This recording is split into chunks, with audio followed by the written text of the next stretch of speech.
My brother almost killed my 7-year-old son by giving him cigarettes, knowing he has asthma. My parents said, it is just a joke. So I lawyered up and made them regret it. Sup, Reddit. So this happened 6 months ago, and I'm still dealing with the fallout. But my brother's dealing with worse, so I'm calling it a win. I, 35 male, have a 7-year-old son, Eli. Kid's had asthma since he was 4. Not the, oh, he wheezes a little when he runs kind. The real deal. He's got a rescue inhaler he carries everywhere, a nebulizer at home, and we've done the ER dance twice in the past 2 years when his breathing got bad enough that the inhaler wasn't cutting it. His pediatrician has him on a daily controller medication. It's managed, but it's serious. Anyone in our family who spends time around Eli knows this. We've had the conversation 100 times. My brother Chase is 29, still lives with our parents, works part-time at a warehouse, spends the rest of his time on his phone trying to build a social media following. You know the type. Records everything, thinks he's hilarious, lives for the views. He talks about engagement rates and watch time, like they're actual metrics that matter in real life. He's always been the golden child. I'm the older brother who moved out, got married, had a kid, bought a house in the suburbs. Chase is the fun one who never grew up, and my parents think that's charming. The thing about Chase is he's never faced real consequences for anything. 2 years ago, he pulled a prank at a family birthday party. Fake spider in the cake for content. The birthday kid freaked out, knocked the whole cake off the table. Chase kept filming. When the parent confronted him, my aunt made them apologize to Chase for embarrassing him at a family event. I dealt with it by keeping distance and not leaving him alone with Eli for extended periods. My wife Paige and I had been talking about the dynamic for years. She saw it clearly, but he was still my brother and my parents were still my parents. So we kept showing up to family stuff, played nice, and made sure Eli's inhaler was always in reach when we were at their house. Fast forward to that Saturday in September. Paige and I had a full day planned. Errands, picking up stuff for the house, maybe grabbing lunch without a 7-year-old asking for chicken nuggets every 5 minutes. My mom had called earlier in the week asking if Eli could come spend the afternoon at their place. She said they missed him, wanted some grandparent time. I asked if Chase would be there. She said no, so I agreed. We dropped Eli off around noon. He had his backpack with his inhaler, his Nintendo Switch, and a juice box. Standard protocol. My mom hugged him, said they were going to have so much fun. My dad was in the garage working on something. Paige and I hit the hardware store first. Spent an hour looking at paint samples for Eli's room. Then we grabbed lunch at this sandwich place we never get to try because Eli only eats like 4 foods. Ran through the grocery store. Normal Saturday stuff. I checked my phone a few times. No messages. Figured everything was good. We were in the checkout line at Target when my phone rang. Mom's name on the screen. I answered expecting her to ask when we were picking Eli up. Maybe tell me he wanted to stay for dinner. Instead, I got panic. Her voice was shaking. Eli was having trouble breathing. They were taking him to urgent care right now. I needed to meet them there. I asked what happened. She went vague immediately. He just started wheezing really bad. That's when my stomach dropped. Eli's had asthma attacks before. They don't just happen. There's always a trigger. Allergens, exercise, smoke, cold air. My parents' house is controlled for that exact reason. No pets, no strong cleaning chemicals, nothing that would set him off. So what changed? I asked if he used his inhaler. She said yes, but it wasn't helping. Her voice cracked. She said they were pulling into urgent care now and hung up. Paige looked at me. What happened? I told her. We abandoned the cart right there in the middle of the aisle and walked out. Got to the car and I drove like I had a death wish and a kid in trouble. The whole drive, my mind kept circling back. What could have happened? We walked into urgent care and the lady at the desk knew who we were before I even said Eli's name. She took us straight back. No waiting room. That's never a good sign. Eli was in the second exam room with an oxygen monitor on his finger, reading 89%. Normal is 95 or above. His lips had that blue tinge. His breathing was labored, chest pulling in with each breath. A nurse was setting up a nebulizer. My mom stood next to him looking wrecked, but she kept looking at the door like she was waiting for a judge to walk in. My dad was in the corner staring at nothing. Chase wasn't there. Eli saw me and looked relieved but couldn't talk. No air to spare. The nurse put the nebulizer mask on him and turned it on. Paige hugged him carefully while I watched that oxygen number, waiting for it to climb. The doctor came in, listened to his lungs, checked the monitor. She said they'd treat him with albuterol and watch him for an hour. If he didn't improve, they'd send him to the ER for steroids and observation. She asked what triggered it. My mom went vague again. He just started having trouble breathing in the backyard. I looked at my dad. He wouldn't make eye contact. Classic move. Let mom handle the optics. Stay out of the line of fire. The doctor said Eli's oxygen was at 89 when they arrived. Critically low. He was in moderate respiratory distress. If his levels didn't come up in the next 20 minutes, they'd be calling transport to the ER. This was borderline. Paige asked if this was normal for his asthma. The doctor said it could be, but there's usually a clear trigger. I looked at my mom. What happened? She tried the vague thing again. He just started having trouble breathing while he was in the backyard. Doing what? Just playing. With who? She hesitated. My dad shifted his weight. With Chase? She nodded. I told Paige to stay with Eli. Pulled my mom into the hallway. Told her I wasn't leaving until she told me exactly what happened. No more vague answers. She folded in about 10 seconds. Her eyes went red and she started talking fast. Chase had been hanging out in the backyard with Eli. They were just sitting on the patio. Chase was on his phone. Eli was playing with a ball. Then Chase called Eli over. Told him he wanted to show him something cool. Something funny. Just for a video. That's when he pulled out a cigarette. My mom said she didn't know he had cigarettes. That she didn't even know he smoked. That she was inside making lemonade when it happened. She heard Eli coughing and came outside and found him wheezing, clutching his chest. Chase was standing there with his phone out, looking panicked. The cigarette was on the ground, still burning. I stood there processing that. My adult brother gave my 7-year-old asthmatic son a cigarette. On purpose. For content. Where's Chase now? She looked away. He left. He left. He got scared. He didn't know what to do. Did he film it? She nodded. He posted it to his Instagram story, but he deleted it after we got here. I didn't say anything. Just walked back into the exam room, sat down next to Eli, and watched the nebulizer do its job. The doctor came back 15 minutes later. His oxygen was up to 92. Better, but still not great. She said we could take him home, but he needed to stay on the nebulizer every 4 hours for the next 24 hours. Any worsening? We go straight to the ER. She wrote a prescription for a steroid pack just in case. Handed me the discharge papers. The bill came to $340 after insurance. We took Eli out to the car. My mom tried to talk to me. I told her we'd discuss this later. Paige buckled Eli into his car seat, and we drove home in silence. Got Eli inside, set him up on the couch with his nebulizer and some cartoons. Paige made him soup. I sat there watching him breathe and thinking about Chase's Instagram story. Deleted. Of course. But here's the thing about the internet. Nothing's ever really gone. Screenshots exist. Screen recordings exist. People download stuff. I opened Instagram on my phone. Went to Chase's profile. His story was empty. I checked his posts. Nothing. He'd probably scrubbed his whole account. But Chase has friends. Guys he's known since high school. People who follow him for his content. Buddies he hangs out with at our parents' house. And I've met most of them over the years at family gatherings. I had 3 of them in my phone. I sent the same message to all 3. Hey man, did you happen to catch Chase's story from earlier today? I missed it and he mentioned something funny happened with Eli. Kept it casual, like I was just curious. Like I wasn't about to build a legal case. 2 of them never responded. The third one, guy named Tyler, who I'd met at Thanksgiving last year, came through within 20 minutes. He'd screen recorded it. Said it was wild. Asked if Eli was okay. I told him he's breathing, but it wasn't nothing. Asked if he could send me the video. He did. Here's what was on that 43-second clip. Chase in my parents' backyard, phone propped up filming himself. Cigarette in his hand, already lit. Eli's standing next to him, looking curious. Chase is grinning. He holds the cigarette out. Just one puff. It's not going to kill you. You'll look so cool. Eli hesitates. Chase keeps pushing. Coaches him on how to inhale. Makes him do it again when he coughs the first time. Do it again, you almost had it.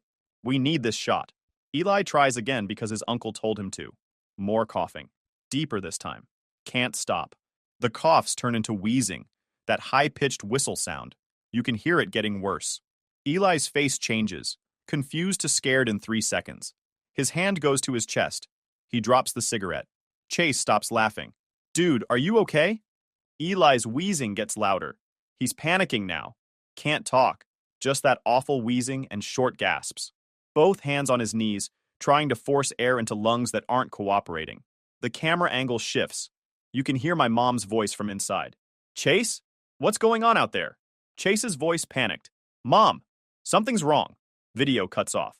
Chase set up the shot deliberately, framed it, made sure the phone was stable. This wasn't impulsive.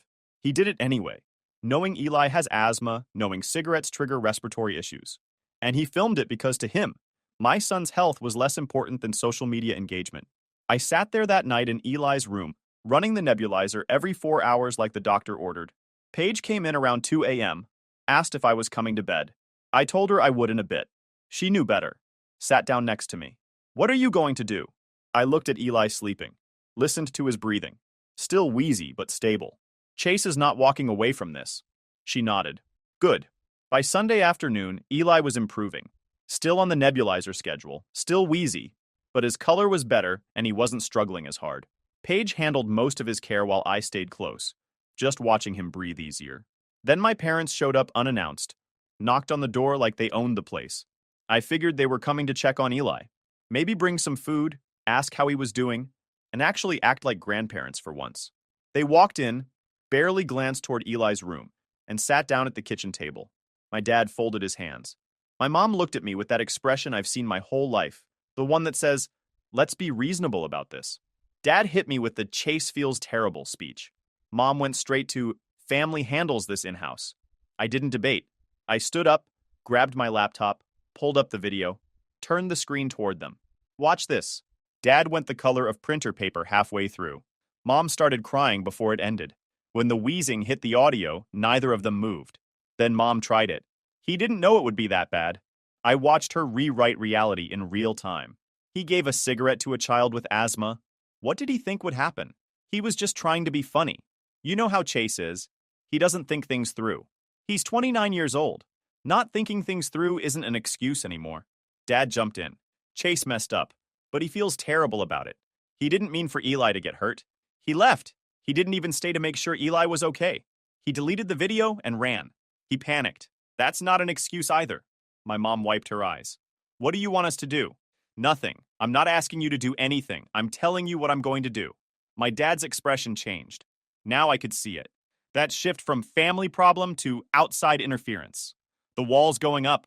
What does that mean? It means Chase is going to face consequences for this. He already feels awful. Isn't that consequence enough? I almost laughed. No. Feeling bad isn't a consequence. That's just an emotion. Consequences are real. My mom's voice went up. You can't bring strangers into our family business. There it was. The real concern. Not Eli's health. Not Chase's behavior. The optics.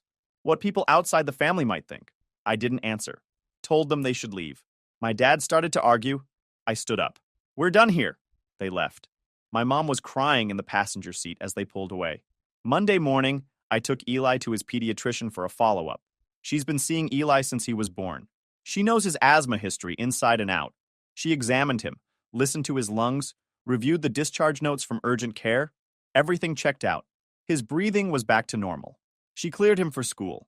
Then she asked what triggered the attack. I told her. Showed her the video. She watched it without expression. When it ended, she looked at me and said 2 words. Report this. This is child endangerment. Your brother gave your son a cigarette knowing he has asthma. That's not an accident. That's reckless behavior that caused physical harm. And he documented it. She paused. I'm a mandated reporter. I have to file with Child Protective Services. They'll investigate. But you should also file a police report directly. Don't wait for the system. Make sure there's a paper trail. She said she'd pull together Eli's full medical history and write up a summary of what happened and what treatment he needed because of it. Told me to come back later that afternoon to pick it up. Give me 3 hours. I'll have everything ready. Diagnoses, medications, ER visits, treatment plans, the works. And I'm filing my CPS report today. This isn't optional for me. I thanked her. Asked if CPS would look at us too. Paige and me, since Eli was in our care when it happened. She nodded. Probably. But you got him immediate medical attention and you're documenting everything. That's textbook responsible parenting. You'll be fine. I took Eli to school. Then I went home and started making lists. Came back to the pediatrician's office at 3 p.m. The receptionist handed me a manila envelope. Inside was everything she promised, 3 pages of medical records, a typed incident summary, medication history, all signed and dated. I spent 3 hours researching personal injury and civil attorneys in the area. Found one who specialized in exactly this kind of case. Called him. Got an appointment for Wednesday. Paige came home from work, saw the binder on the kitchen table and just nodded. You're really doing this. Yeah, Chase is going to lose it. Chase should have thought about that before he gave our kid a cigarette. Your parents are going to freak. They already did. She squeezed my shoulder. Good. Wednesday morning, I walked into the attorney's office with my binder. Small practice, solid reviews. I showed him the video. He watched it twice, took notes, reviewed the medical records. You've got a strong case, criminal and civil. He told me to file a police report first. Let them handle reckless endangerment and child abuse charges. Then we'd file civil for medical costs and damages. Nobody wants this in open court. Chase will settle. I paid him $500 on the spot. Thursday afternoon, I walked into the police station with my binder. The officer at the desk listened to my 30-second summary, then called someone from the back. A detective came out. Late 40s, graying hair, tired eyes like he'd been doing this job way too long. Took me to an interview room. Small, windowless, table and 3 chairs. I showed him the video first. He watched it without expression. Then he watched it again, leaning closer to the screen the second time. When it ended, he sat back and asked me to walk through everything. The phone call, urgent care, Eli's medical history, the aftermath. I showed him the medical records, the pediatrician's summary, the receipts. Told him about the CPS filing. He took notes on a yellow legal pad, asked clarifying questions, double-checked dates and times. Made sure the timeline was airtight. When I finished, he leaned back in his chair and studied me for a second. You want to press charges? Not a question, a statement. Yes. Against your brother? Yes. He studied me for another moment. This is going to get messy. Family stuff always does. You sure you want to do this? My kid couldn't breathe because my brother wanted Instagram views. Yeah, I'm sure. He nodded. Took copies of everything. Said he'd submit the report to the prosecutor's office and they'd review it within 2 to 3 weeks. Told me they'd likely charge Chase with reckless endangerment and contributing to the delinquency of a minor. Misdemeanors, but on the record. He also asked if I wanted a protective order to keep Chase away from Eli. I said yes. He handed me the paperwork. I filled it out right there. The protective order took longer than I expected. Filed it Thursday, got a court date for the following Tuesday. Showed up, explained the situation to a judge in about 5 minutes. She granted a temporary order. Chase couldn't be within 100 yards of Eli, my house, or Eli's school. Good for 30 days, then we'd have a full hearing to make it longer if needed. That's when my phone started blowing up. My mom called 6 times in the span of 30 minutes. Left voicemails ranging from crying to angry. Chase tried texting me. Paragraphs of apologies. How sorry he was. How he messed up. How he didn't think it would hurt Eli. How he'd do anything to make it right. 13 messages in 20 minutes. Not one of them asked how Eli was doing. Just how bad this looked for him. Whether people knew. What I'd told the police. I didn't respond to any of it. Blocked Chase's number. Let my mom's calls go to voicemail. Then the family group chat exploded. The group chat turned into a public hearing nobody requested. My cousin Hazel, mid-20s, has 2 kids, was the only one who said what mattered. He gave a cigarette to a 7-year-old with asthma on purpose. What are we even arguing about? She got drowned out fast. My uncle sent a direct message. Your mother's devastated. Chase is a mess. Drop the charges. Be the bigger person. I replied, Chase destroyed it when he gave my son a cigarette and walked away when he stopped breathing. I'm making sure there are consequences. He called me vindictive. I blocked him, left the group chat, and blocked half the family. The ones who defended me or stayed quiet, I kept. Everyone else could kick rocks. Chase tried calling from different numbers. I didn't answer. He showed up at my house Saturday morning, rang the doorbell, pounded on the door. I watched through the window. He looked terrible. Stood there pleading through the door for 15 minutes. My phone was in my pocket with 911 ready to go, but I wanted him gone without Eli seeing cops on the porch again. Paige came downstairs. Feel bad? No. Good. Don't. Sunday, my dad showed up. Alone. I let him in because he at least looked like he wanted to have an actual conversation instead of just yell at me. We sat in the living room. He looked rough, bags under his eyes, hadn't shaved. Took him a minute to start talking. Your mother wants me to convince you to drop the charges. That's not happening. I told her that, but I had to try. I waited. Chase is scared. He knows he messed up. He's willing to do whatever it takes to fix this. There's nothing to fix. What's done is done. He gave Eli a cigarette. Eli ended up in urgent care. That has consequences. My dad nodded slowly. I know you're angry. I'm not angry. I'm protecting my kid. By sending your brother to jail? He's not going to jail. He's getting probation and a fine. That's him getting off easy. My dad rubbed his face. This is going to split the family apart. Chase did that. Not me. He made the choice to do something reckless, and then run when it went bad. I'm just making sure he can't do it again. My dad stood up. I can't talk you out of this, can I? No. He headed for the door, stopped, turned back. For what it's worth, if someone did this to you when you were Eli's age, I probably would have done worse. But your mother? She doesn't see it that way. She thinks you're attacking the family by bringing outsiders in. The pediatrician's a mandated reporter. The system was coming either way. I just made sure it happened faster. He nodded once and left. The criminal court date got set for early November, about 8 weeks from the incident. Then it got pushed back to late November because the prosecutor's office was backlogged. Felt like forever. Chase showed up with a public defender. Young guy, probably fresh out of law school. Looked overwhelmed and clearly didn't want to be there. You could tell he'd reviewed the case and knew there was no defense. I showed up with a binder, the video loaded on a tablet ready to play, and a printed timeline of Eli's medical treatment. The prosecutor was a woman in her 40s. She'd been doing this for 20 years, and it showed. Looked like she'd heard every excuse in the book twice. She reviewed my evidence in a conference room before the hearing, watched the video, read through the medical records, asked questions about Chase's pattern of behavior, whether he'd been around Eli before, whether he knew about the asthma, whether this was documented. I answered everything. Showed her the text message history, where I'd reminded my family about Eli's asthma before a birthday party last year. Showed her photos from that same party, where you can see Eli's inhaler sitting on my parents' kitchen counter. Showed her the prescription records going back 3 years. She nodded slowly.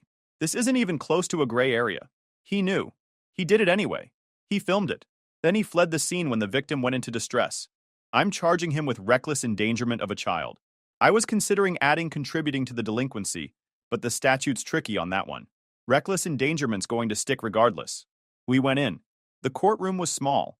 Misdemeanor cases. Not the big criminal courts. About 15 seats for observers. My parents were there. Front row.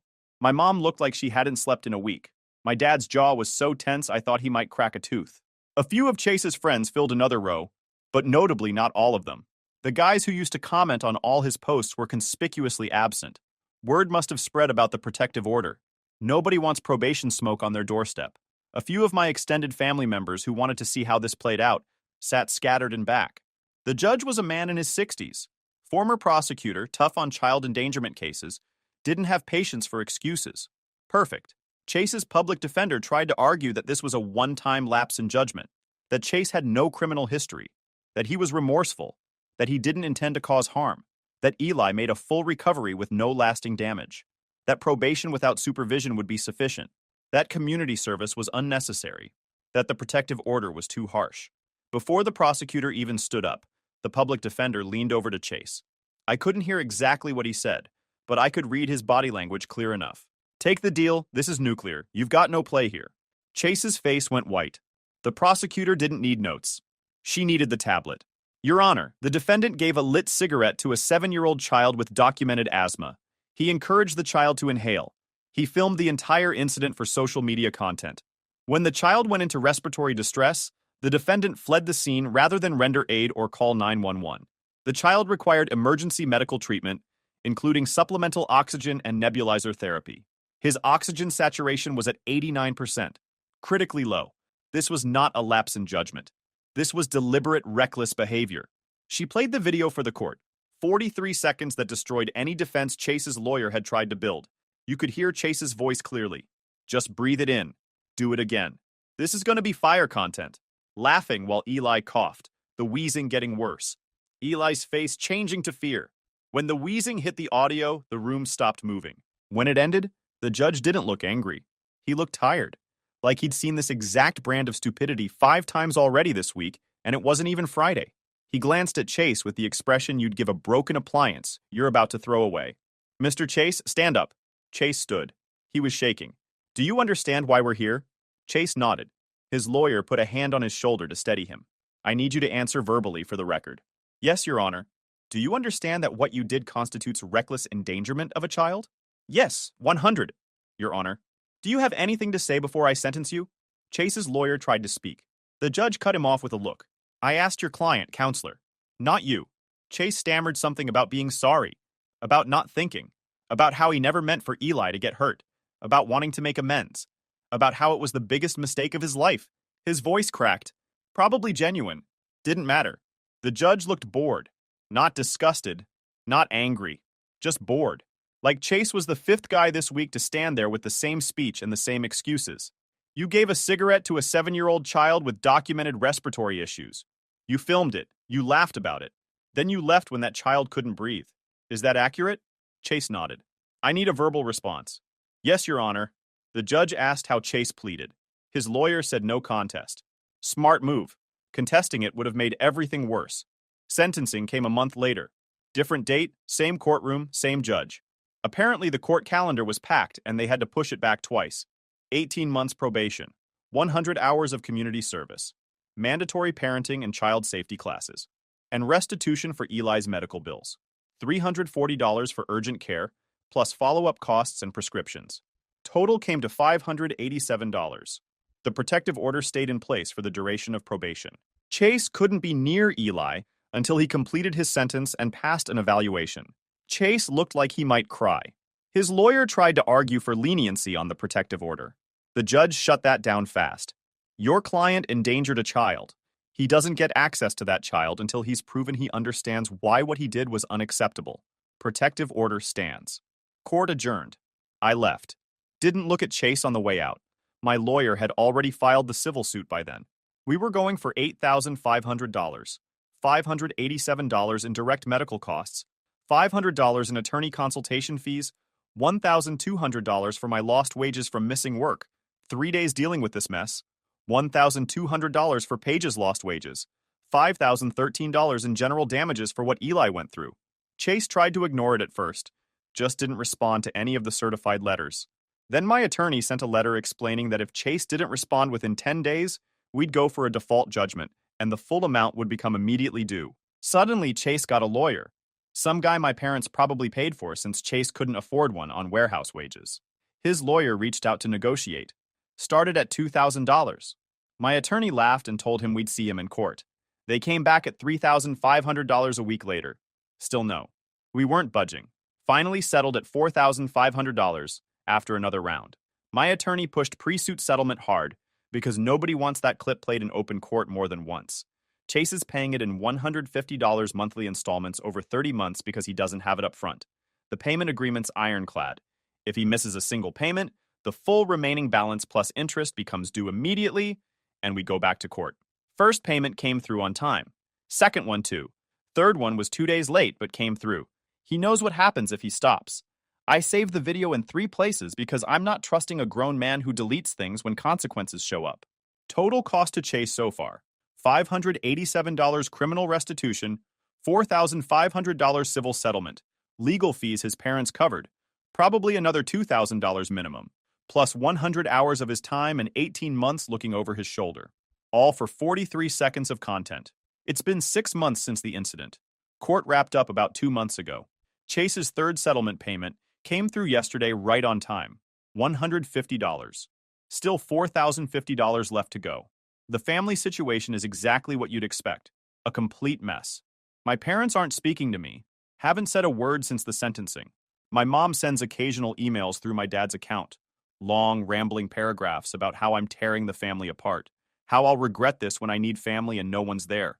How Chase's life is ruined forever because I couldn't forgive a mistake. How Eli won't even remember this in a few years, so why am I making such a big deal about it? The latest one included a Bible verse about forgiveness. I delete them without reading past the first line now. Sometimes I don't even open them, just straight to trash. Chase moved out of my parents' house about 3 weeks after the sentencing. The story I got from Hazel, my cousin who still talks to me, is that Dad finally snapped, told Chase he needed to figure his life out, that he couldn't keep living there rent-free while on probation, that it was time to grow up. Classic move.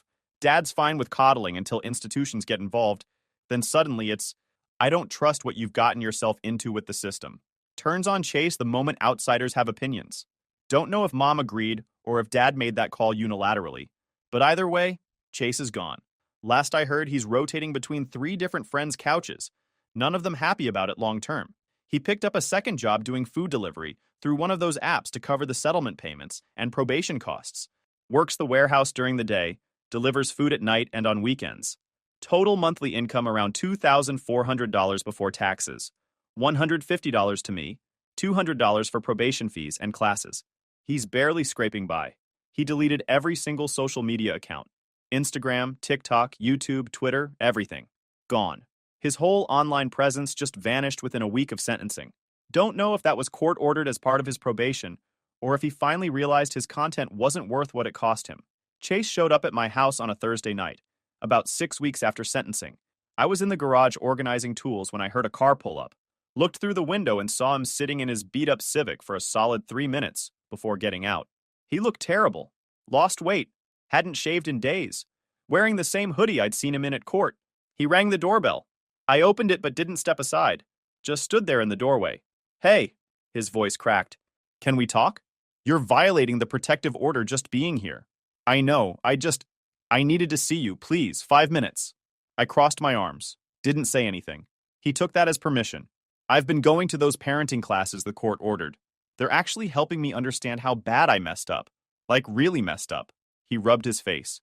"I keep thinking about Eli not being able to breathe and how scared he must have been, and how I just left him there. I can't sleep most nights.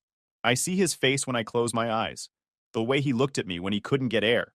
He was talking faster now, words spilling out like he'd been rehearsing this. I was supposed to be his uncle. I was supposed to protect him. Instead, I almost killed him for a stupid video that's not even online anymore.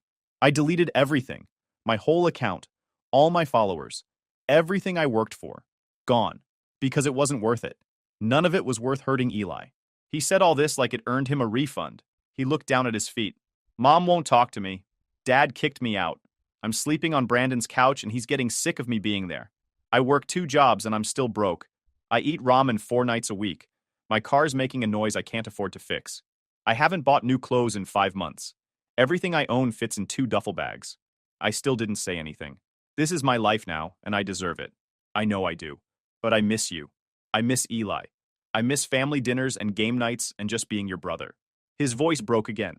"I know I can't see Eli because of the protective order, and I'm not asking to. I just want you to know I'm sorry. Really, truly sorry. Not because I got in trouble. Not because my life fell apart. But because I hurt Eli and I hurt you and I betrayed the one person who always had my back." He wiped his eyes. Waited for me to respond. I didn't. "I know sorry doesn't fix anything. I know there's nothing I can say that makes this right. But I need you to know I'm trying. I'm doing the classes. I'm paying you every month. I'm working on myself. And I'm hoping that maybe someday when Eli's older and the protective order's done, you'll let me prove I'm different. That I learned. That I'm not that guy anymore." He took a breath. "Here it comes.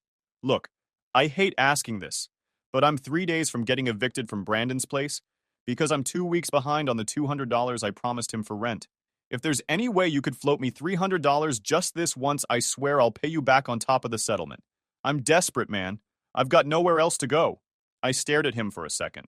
Not angry, not shocked, just taking inventory of how fast he pivoted from "I'm changed" to "give me money." No. He started talking over me again. I wasn't negotiating with someone who already proved he'll ignore boundaries until a siren shows up. I pulled my phone out and hit 911. Put it on speaker. "I have someone at my front door violating a protective order." He was told to leave and refused. Chase backed up like the call itself had hands. The dispatcher asked for my address. I gave it. Chase was at his car now. Hands up like that would somehow undo the call. "Officers are on the way. Is the person still on your property?" "He's leaving now." Chase was at his car. Got in. Sat there looking at me through the windshield like I might change my mind. Like I'd wave him back and tell the dispatcher it was a mistake. I didn't move. He started the car and pulled out. Dispatcher asked if he was gone. I said yes.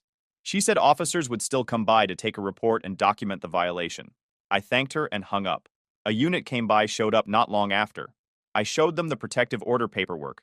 Told them Chase had been at my door for about 10 minutes, refusing to leave after I told him to go. They took photos of my doorbell camera footage showing him standing there. Wrote up a report. Said they'd follow up with Chase and that this could extend the protective order or get him additional charges if the prosecutor wanted to pursue it. One of the officers looked at me. "You want to press charges for the violation?" "Yes." He nodded. Made a note. They left. Paige came downstairs. "Was that Chase?" "Yeah." "What did he want?" "Money." "You give it to him?" "No, called the cops." She smiled. "Good." I didn't feel bad. I didn't feel good. I felt finished. Still won't give him anything. If you enjoyed this video, please hit that subscribe button. It really helps the channel, and help us bring you more and better stories. Thanks.